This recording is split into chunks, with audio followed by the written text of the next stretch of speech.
আসসালামু আলাইকুম। আমি আতিকুল্লাহ, ফ্রি বাংলা টিউটোরিয়ালের পক্ষ থেকে আপনাদেরকে স্বাগতম। এসইওর গত পর্বগুলোতে আমরা কিওয়ার্ড রিসার্চ, ওয়েব অ্যানালাইটিক এবং ওয়েবসাইট কিভাবে তৈরি করতে হবে, কি কি প্রবলেম হবে এবং সেগুলো কিভাবে মেনটেন করতে হবে সেই ব্যাপারগুলো নিয়ে আমরা আলোচনা করেছিলাম। আজকে আমরা যে ব্যাপারগুলো নিয়ে আলোচনা করব সেটি হচ্ছে যে ওয়েবসাইটের কিছু সার্চ ইঞ্জিনে যাতে আমার ওয়েবসাইটটিকে খুঁজে পায়, ক্রুয়েল করার জন্য যে কাজগুলো করতে হবে সেই কাজগুলো সম্বন্ধে আলোচনা করা হবে। প্রথমে আমি যেটি আলোচনা করতে যাচ্ছি সেটি হচ্ছে ডট এইচটি অ্যাক্সেস এই ফাইলটি নিয়ে।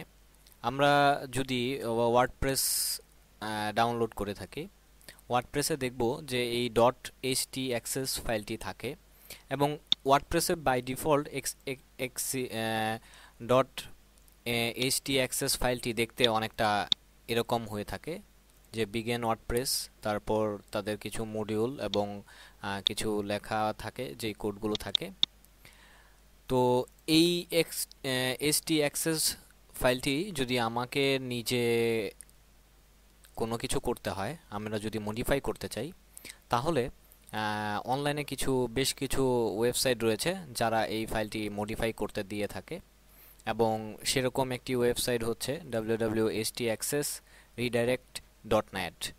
এবং এখানে বিভিন্ন অপশন রয়েছে, আমরা যে কাজগুলো করতে চাই, যে আমার এই htdoc-এর rewrite, redirect file, redirect recover directory, caching, password protected file, stop hot linking এবং এরর, এইগুলো সিলেক্ট করে সেগুলো তাকে দেখিয়ে দিয়ে যে যখন আমার ফর এক্সাম্পল htdoc-এ যেমন ইউজার পাসওয়ার্ড দিয়ে লগ ইন করলো এবং সেটি অটোমেটিক্যালি কুকিজটি ডিলিট করে ফেলবে, এইরকম ব্যাপার। তারপর আমার অন্য ডোমেনে ছিল, সেই ডোমেন থেকে রিডাইরেক্ট করে আমার নতুন ডোমেনে নিয়ে আসবে।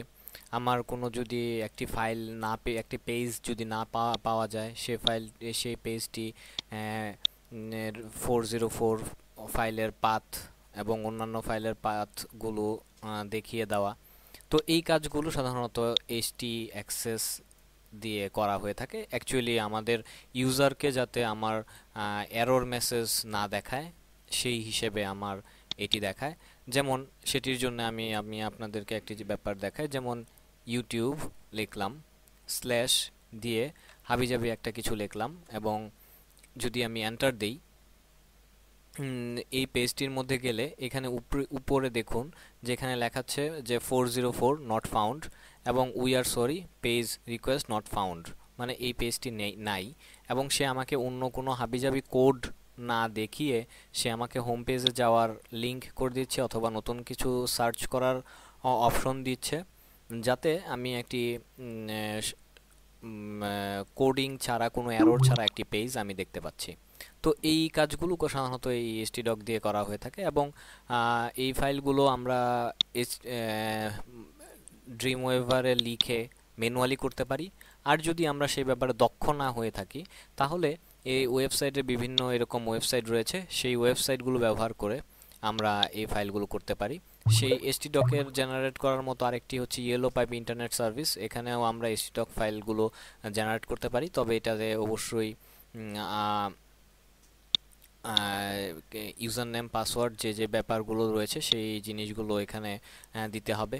এবং htdoc-এর আরেকটি রয়েছে htdoc ফাইল জেনারেটর, এবং এর মাধ্যমে আমরা htdoc ফাইল তৈরি করতে পারি। এবং অ্যাকচুয়ালি এক এক ওয়েবসাইটের আউটলুকিং এক এক রকম, তো সেটি আসলে আমরা লেখাগুলো যদি পড়ি তাহলে সেই সম্বন্ধে আইডিয়া পেয়ে যাব যে কোনটিতে কি কাজ করা হচ্ছে। এরপর আরেকটি সবচেয়ে বেশি ইম্পর্ট্যান্ট যে কাজগুলো আমি বলেছিলাম যে গত পর্বে, যে আমার সাইড ম্যাপ তৈরি করতে হবে দুটি, একটি হচ্ছে আমার ইউজারদের জন্য মানে হিউম্যান রিডেবল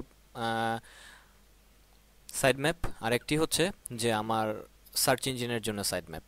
সার্চ ইঞ্জিনের জন্য যদি আমাকে সাইড ম্যাপ তৈরি করতে হয়, তাহলে যে কাজটি করতে হবে যে আমার XML ফাইল দিয়ে ফরম্যাটে সাইট ম্যাপটা তৈরি করতে হবে। এবং আমরা যদি ওয়ার্ডপ্রেস বা জুমলা এই টাইপের CMS ওয়েবসাইট তো ইউজ করে থাকি, তাহলে এই কাজটি অনেক ইজিলি বিভিন্ন প্লাগইনস অথবা মডিউল ইনস্টল করে সেই কাজটি অটো জেনারেট করা যেতে পারে। কারণ স্বভাবতই আমার ব্লগ পেজ বা ডাইনামিক যে পেজগুলো ওয়েবসাইটগুলো রয়েছে সেগুলোর সাইড ম্যাপ প্রতিনিয়ত চেঞ্জ হচ্ছে। তো স্বভাবতই ম্যানুয়ালি ওই কাজগুলো যদি ওই রকম CMS তৈরি করা হয়ে থাকে, তাহলে মডিউল বা প্লাগইনস ইনস্টল করে নিলেই সবচেয়ে ভালো হয়। তো এছাড়া যে কাজটি যে যে যদি আমাদের ডাইনামিক না হয়ে স্ট্যাটিক হয়ে থাকে, অথবা আমার CMS ওয়েবসাইট না হয়ে নর্মাল HTML CSS বা PHP দিয়ে তৈরি করা হয়ে থাকে, তাহলে আমাকে ম্যানুয়ালি তৈরি করতে হবে। এবং ম্যানুয়ালির জন্য আমরা কোডিং করে তৈরি করতে পারি, কিন্তু কোডিংয়ে আমরা যদি না যেতে চাই, তাহলে বেশ কিছু ওয়েবসাইট রয়েছে, যেমন তার মধ্যে এটি একটি, যে আমরা অটো সাইড ম্যাপ তৈরি করতে পারি। এখানে আপনার ওয়েবসাইটের লিঙ্কটি দিয়ে এবং আপনি সাইটটি কখন কখন চেঞ্জ হচ্ছে সেইগুলো, এবং লাস্ট মডিফিকেশন ডেট দিয়ে আপনি স্টার্ট, যে আপনার সাইট ম্যাপ তৈরি হওয়া শুরু হয়ে যাবে, এবং সেটি ডাউনলোড করে আপনি আপলোড করে দিতে পারেন। এখানে আরেকটি রয়েছে যে XML site map generator X, এবং এখানে আপনার এক্সটেনশন এবং এই ব্যাপারগুলো এখানে যা যা চাচ্ছে সেই জিনিসগুলো দিয়ে আপনি সাইট ম্যাপ তৈরি করতে পারেন। এবং সাইড ম্যাপটি দেখতে অনেকটা এইটার মতো হয়, যেমন আমার ফ্রি বাংলা টিউটোরিয়ালের জন্য যেমন আমি এখানে একটি সাইড ম্যাপ তৈরি করেছি, এবং এই সাইড ম্যাপটি এখানে দেখুন বলাই হচ্ছে যে সাইড ম্যাপটি আমার গুগল, MSN সার্চ, ইয়াহুর জন্য কমফোর্টেবল। এবং যেহেতু আমার সাইটটি ওয়ার্ডপ্রেসে তৈরি করা, আমি জাস্ট শুধুমাত্র একটি প্লাগইনস ইনস্টল করে দিয়েছি এবং এই সাইটটি অটো জেনারেট হতে থাকে। এবং লাস্ট চেঞ্জ কবে হয়েছে সেটা আপনারা এখানে দেখতেই পাচ্ছি, চেঞ্জ ফ্রিকোয়েন্টলি, ডেইলি, মান্থলি, এবং এখানে আমার কি কি পেজ রয়েছে সেই পেজগুলোর সাইড ম্যাপ এখানে URL শো করছে। এরপর যেটি হচ্ছে সেটি হচ্ছে আমার robot TXT file. Robot TXT file হচ্ছে এমন একটি ফাইল যে ফাইলের মাধ্যমে ইউজার সার্চ ইঞ্জিনকে বলে দেওয়া হবে যে তুমি এই পেজটাকে ইন্ডেক্স করো এবং ওই পেজটাকে ইন্ডেক্স করো না। কারণ আপনার ওয়েব পেজের অনেক পেজ থাকতে পারে যেগুলো আপনি চাচ্ছেন যে সার্চ ইঞ্জিন ওইগুলোকে তার আওতার মধ্যে না থাকুক। তো যদি তাই হয়, তাহলে যেটা করতে হবে সেটা হচ্ছে যে আমার তখন ওয়েবসাইটের যেইগুলো আমি চাই যে এগুলো ওয়েবসাইট সার্চ ইঞ্জিন অ্যালাউ হোক, ক্রুয়েল করুক, তার সার্চ ইঞ্জিনের ডাটাবেজের মধ্যে থাকুক, সেগুলো আমরা অ্যালাউ দিতে পারি, আর যেগুলো থাকবে না সেগুলো ডিসঅ্যালাউ করে দিতে পারি। তো এরকমভাবে এই SEO বুক তাদের টুলসে রোবট টেক্সট ফাইল জেনারেট করা যেতে পারে। তারপর এখানে আরেকটি রয়েছে যেটির মাধ্যমে অনেক বেশি সুযোগ সুবিধা রয়েছে। এর মাধ্যমে আবার সাইড ম্যাপ তৈরি করা যেতে পারে, রোবট টেক্সট তৈরি করা যেতে পারে। এখানে আরেকটি রয়েছে ইয়েলো পাইপ, এটির মাধ্যমেও রোবট টেক্সট তৈরি করা যেতে পারে। এবং বলা বাহুল্য যে ফর এক্সাম্পল, যেমন আমি এখানে সাইড ম্যাপ ডট XML ফাইলটি যে আমার মেইন ডোমেনের আন্ডারেই ওই ফোল্ডারের মধ্যেই কিন্তু আমার এই ফাইলটি রাখতে হবে। আবার htdocs-এর ক্ষেত্রেও সেম। আবার ঠিক একইভাবে যে রোবট টেক্সট এখানে বলেই দিয়েছে যে ডোমেনের পরেই কিন্তু আমার এই htdocs ফাইলটি থাকতে হবে। যেমন আমার ফ্রি বাংলার জন্য দেখুন যে এখানে আমার কি কি ডিসঅ্যালাউ, যে অ্যাডমিন, এটি আমার গুগল কখনো ক্রুয়েল করবে না, কালেক্ট করবে না তাদের ডাটাবেজে, এবং ইনক্লুড এটিও থাকবে না। এবং আমার সাইড ম্যাপটি হচ্ছে এটি, এবং আমি আর কি গুগলকে বলে দিচ্ছি বা সার্চ ইঞ্জিনকে বলে দিচ্ছি যে তুমি আসছো, ভালো কথা, তো আমার সাইড ম্যাপ, আমার সম্পূর্ণ ডাটাবেজ বা পুরো সাইটটাকে যদি তুমি চেক করতে চাও, তাহলে এইখানে চলে যাও, যে আমার XML যে ফাইলটি রয়েছে সেই XML ফাইলটির কাছে আমি পাঠিয়ে দিচ্ছি। তো এবং এইগুলো আমাকে অবশ্যই আমার ওয়েবসাইটের যে হোস্টিং রয়েছে সেই হোস্টিংয়ের মধ্যে এই htaccess, রোবট TXT এবং সাইড ম্যাপ XML এবং নামগুলো সেম সেম এগুলোই রাখতে হবে, ফরম্যাটগুলো এগুলো রাখতে হবে। এগুলো দিয়ে আমার সাইটটিকে আপলোড করা হবে, আমার হোস্টিংয়ে আপলোড করা হবে। এবং হোস্টিংয়ে আপলোড করার পর আমার এই সাইটটিকে গুগল বা অন্যান্য সার্চ ইঞ্জিন ক্রুয়েল করা শুরু করবে, মানে তারা চেক করা শুরু করবে এবং তার ডাটাবেজে আমার সাইটের ডেটাগুলো অ্যাড করে নেবে। তো এতক্ষণ আমরা যে ব্যাপারগুলো নিয়ে কথা বলেছি, এইগুলো আমাদের ম্যানুয়ালি সাবমিট করতে হয় বিভিন্ন সার্চ ইঞ্জিনগুলোতে। এবং আমরা প্রথম পর্বের টিউটোরিয়ালে যতটা সম্ভব আমরা আলোচনা করেছিলাম যে এগুলো আবার বিভিন্ন সার্চ ইঞ্জিনগুলোতে এগুলো অ্যাড করতে হয়, যেমন ইয়াহুতে অ্যাড করতে হয়, গুগলে অ্যাড করতে হয়, যে আমার সার্চ ইঞ্জিন সাবমিট করতে হয়। তো সেগুলো সাবমিট করার জন্যে আমরা গুগল অ্যানালাইটিক এবং গুগল ডেভেলপার টুলস, তারপর অ্যাডওয়ার্ড, এইগুলো দিয়ে গুগলের কাজগুলো করা হয়ে থাকে। এবং ইয়াহু এবং বিং তারা দুজন মিলিতভাবে কাজ করার ফলে তো ইয়াহু এবং বিংয়ে ম্যানুয়ালিভাবে আমার এই সাইড ম্যাপগুলো আপডেট করা হয়ে থাকে। তো আমরা এটি নিয়ে পরে আলোচনা করছি। এর আগে আমি যে ব্যাপারটি দেখাতে চাচ্ছিলাম সেটি হচ্ছে যে আমরা বলেছিলাম যে আমাদের এই সব কাজ হয়ে গেলে, যে আমাদের এই সাইড ম্যাপ ধরুন আপনি সাবমিট অলরেডি করে ফেলেছেন, তো স্বভাবতই গুগল বা অন্যান্য সার্চ ইঞ্জিন আপনার সাইটটিকে ক্রুয়েল করা শুরু করেছে, ডেটা কালেক্ট করা শুরু করেছে এবং আপনি ইউজার পাচ্ছেন। তো আপনার মনোপুত হচ্ছে কিনা এবং আপনার যে প্ল্যান মাফিক সব কিছু ঘটছে কিনা সেটি চেক করার জন্য, এবং আপনি যে ইউজারগুলো পাচ্ছেন সেই ইউজারগুলো কিভাবে পাচ্ছেন, কোত্থেকে আসতেছে, কিভাবে আসতেছে, সেটি অ্যানালাইটিক করতে হবে। এবং সেটির জন্যই আমাদের এই গুগল অ্যানালাইটিকটি ইউজ করা হয়ে থাকে। তো গুগল অ্যানালাইটিকটি ইউজ করার ক্ষেত্রে প্রথমে আমাদের যেটি করতে হবে সেটি হচ্ছে আমাকে প্রথমে সাইন আপ করতে হবে। সেটির জন্য অবশ্যই আপনাকে একটি জিমেল আইডি লাগবে, এবং জিমেল আইডি দিয়ে সাইন আপ করার পর এরপর হচ্ছে যে সেটিং ইওর ওয়েব প্রপার্টি, যে আপনার ওয়েবসাইটের যে প্রপার্টি রয়েছে, যে ওয়েবসাইটটি রয়েছে সেই ওয়েবসাইটের এখানে প্রয়োজনীয় ডাটাগুলো কালেক্ট করে আপনি অ্যাড করে আপনি ডাটাগুলো কালেক্ট করবেন। তো ধরুন এখানে দেখুন যে আমি ফ্রি বাংলা টিউটোরিয়াল, এই আমার যে সাইটটি সেই সাইটটি আমি এখানে অ্যাড করেছি। তো একটাই কথা এখানে বলে রাখছি যে আপনাকে যখন সাইটটি আপনি অ্যাড করবেন স্বভাবতই সেটিকে ভেরিফাইড করতে হবে, এবং তারা আপনাকে একটি ভেরিফিকেশন কোড দিবে। সেই কোডটি অবশ্যই আপনার সাইটের হোম পেজে, অথবা তারা একটি HTML ফাইল ডাউনলোড করতে দিবে। সেই HTML ফাইলটি ডাউনলোড করে আপনার সার্ভারের মেইন ফোল্ডারটিতে আপনার সেটিকে রাখতে হবে।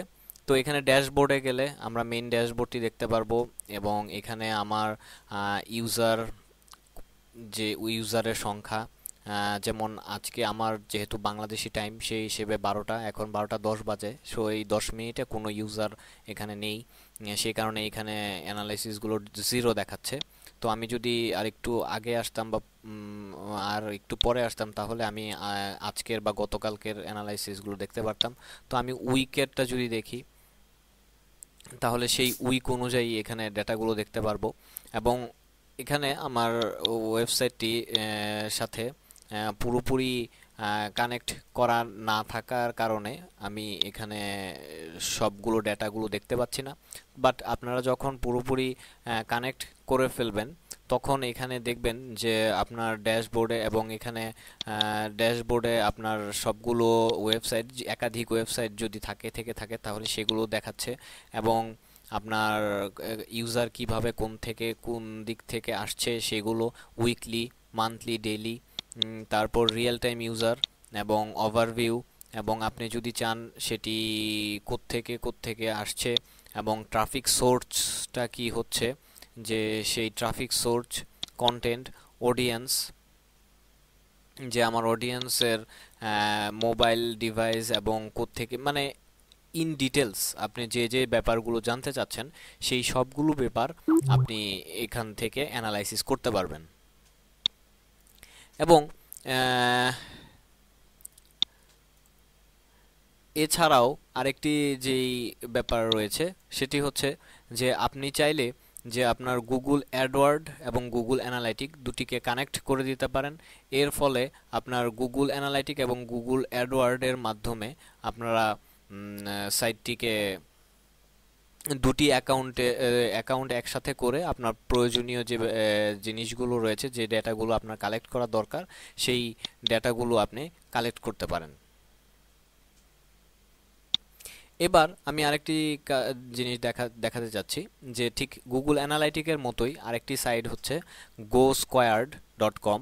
এই সাইটটির কাজ এই গুগল অ্যানালাইটিকের মতোই, যে আপনার ইউজার কত রয়েছে সেগুলো। তো সেখানে ঠিক ওইরকম ভাবেই যে আপনার সাইটটি যে আপনার সেই হিসেবে সেটিংয়ের মধ্যে গিয়ে আপনার ট্র্যাকিং কোড এবং আদার্স এই এপিআই কি এইগুলো দিয়ে অ্যাড করতে হবে। যেমন আমার এখানে ফ্রি বাংলা টিউটোরিয়ালগুলো দেওয়া আছে, এবং এখানে ওয়ার্ডপ্রেস, জুমলা, মেগেন্টো তাদের প্লাগইনস ইনস্টল করা যায়, এবং এটি ফ্রি নয়। এবং একটি সাইট যদি আপনি ইউজ করেন তাহলে সেটি ফ্রি, কিন্তু একাধিক সাইট ইউজ করলে এখানে মান্থলি প্ল্যান দেওয়া আছে। তো আমি যদি আমার হোম পেজে যাই, তাহলে এইখানে যদি ক্লিক করি, তাহলে আমার একটি মাত্র সাইটই এখানে রয়েছে, যেহেতু আমি এটি ফ্রি অ্যাকাউন্ট ইউজ করছি। এবং এখানে আপনার রিয়েল টাইম ডেটা শো করছে যে আপনার কতজন ইউজার রয়েছে। যেমন এখন একজন ভিজিটর রয়েছে, এবং এই ভিজিটরটি কিভাবে এসছে, যে এই ভিজিটরটি বুকমার্ক করা, এবং সে 22 মিনিট ধরে আমার ওয়েবসাইটে রয়েছে। তারপর আবার যদি আমি ট্রেন্ডস এই বাটনটিতে যাই, এই অপশনগুলোতে গেলে, তাহলে আমি ঠিক আমার গুগল অ্যানালাইটিকের মতো আজকে সারা দিনের ইউজার কতজন সেই সম্বন্ধে একটি আইডিয়া পাবো। যেমন আমার এই পেজে 18 জন ইউজার ছিল, এই পেজে 4 জন, এরকমভাবে লিস্ট আকারে থাকবে। এবং এখানে সারাদিনের কোন কোন পেজে কোন কোন ইউজার ভিজিটর করেছে, অন্য ওয়েবসাইট থেকে রেফারার হিসেবে, যেমন এই সাইট থেকে আমার ওয়েবসাইটে এসছে ডাইরেক্ট কয়জন এসছে, তারপর রেফারেল কয়জন এসছে, সার্চ ইঞ্জিন দিয়ে কয়জন এসছে। আমরা যদি উইকের হিসাব করি, তাহলে উইকের মধ্যে ক্লিক করি, তাহলে আমরা উইকলি ডাটাটা পাবো, যে আমার উইকলি এখান থেকে এই ওয়েবসাইট থেকে আমার উইকলি ডাটাগুলো ইউজারগুলো এসছে। এবং তারা যখন কিওয়ার্ড দিয়ে সার্চ দিয়েছে, তখন এই কিওয়ার্ডগুলো দিয়ে সার্চ দিয়েছে। যখন গুগলে সার্চ দিয়েছে, তখন এই কিওয়ার্ডগুলো দিয়ে তারা গুগলে সার্চ দিয়েছে, এবং সেইখান থেকে আমার ডেটা ওয়েবসাইটে এসেছে। এবং তাদের ইউজারদের সম্পর্কে কিছু বিস্তারিত, যে তারা কি ব্রাউজার ইউজ করেছে, কোন দেশ থেকে, এই সম্বন্ধে বিস্তারিত আলোচনা করা হয়েছে। তো আপনি যদি সফলভাবে আপনার ওয়েবসাইটটিকে কানেক্ট করতে পারেন,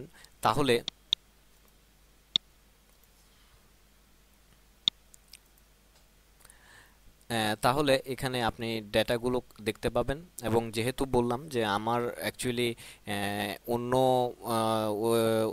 ইমেলের মাধ্যমে অন্য ওয়েব অ্যানালাইটিকের মাধ্যমে আমার এই ডেটাগুলো কালেক্ট করা, তো সেই কারণে আমি এখানে আপনাদেরকে সেই ডেটাগুলো দেখাতে পাচ্ছি না। বাট যে কাজটি এখান থেকে আমার যে কাজটি করতে হবে, যে আমার ওয়েবসাইটের এই ভিজিটরগুলো কিভাবে কোত্থেকে আসছে এই সম্বন্ধে অ্যানালাইটিক করা, এবং তাদের ভিজিটরের উপস্থিতি, সোর্স, এই সম্বন্ধে জেনে, এবং তারা কি কিওয়ার্ড, যেমন এখানে দেখুন যে আমার বাংলা সিএসএস টিউটোরিয়াল দিয়ে গুগলে সার্চ দেওয়ার ফলে আমার সাইটটি এসছে, ফ্রি বাংলা টিউটোরিয়াল .com দিয়ে সার্চ দেওয়ার ফলে এসছে, বাংলা পিএইচপি টিউটোরিয়াল ভিডিও দিয়ে সার্চ দেওয়ার ফলে এসছে। এরকম কিওয়ার্ডগুলো থাকছে, যার ফলে আপনার একটা আইডিয়া হয়ে যাচ্ছে যে আপনার কিওয়ার্ড দিয়ে কাজ করলে সবচেয়ে ভালো ইউজার পেতে পারেন, এই সম্বন্ধে আপনাদের একটা আইডিয়া হবে। তো এইগুলোর মাধ্যমে আপনি আপনার অন পেজ যে অ্যানালাইটিক, সেই অ্যানালাইটিকগুলো করতে হবে। এছাড়াও অনেক পেইড অ্যাকাউন্ট রয়েছে এবং কিছু নন পেইড অ্যাকাউন্ট ওয়েবসাইট রয়েছে যারা বিনামূল্যে আপনাদেরকে এরকম সুযোগ সুবিধা দিয়ে থাকে। তো যে যার সুবিধা মতনে আপনারা যে যার টি ওয়েবসাইটটি যে যার ইউজারটি সরি আপনার ওয়েবসাইট ইউজ করবেন যে যেই ওয়েবসাইটের সাথে কমফোর্টেবল ফিল করেন। তো বন্ধুরা, আজকে এই পর্যন্তই। পরবর্তী টিউটোরিয়ালে আপনাদের সাথে আবার দেখা হবে। ধন্যবাদ।